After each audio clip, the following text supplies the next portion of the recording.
In this lesson, we will be working with partial quotient division.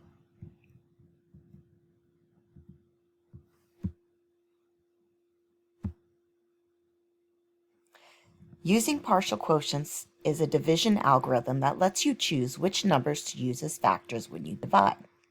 Step 1, choose a factor.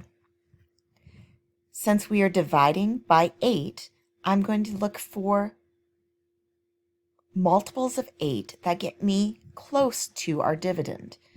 If I take 8 times 500, 8 times 5 is 40, so 8 times 500 is 4,000. So I multiply by the divisor to get my 4,000, and then I subtract.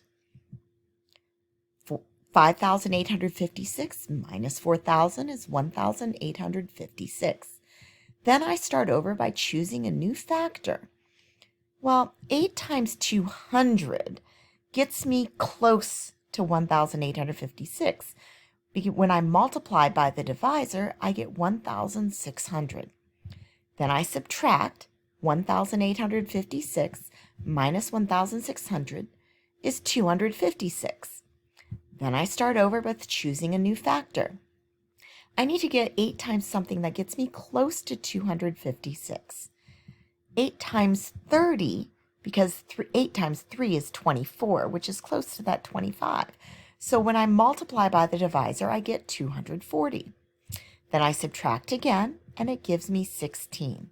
Now I know 8 times 2 is 16, so then I can subtract and get 0. The last step is to add all of the factors I used together.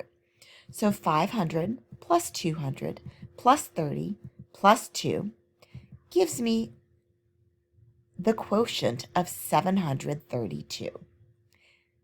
5,856 divided by 8 is 732. Now, I could have chosen other factors to use. That is completely up to you.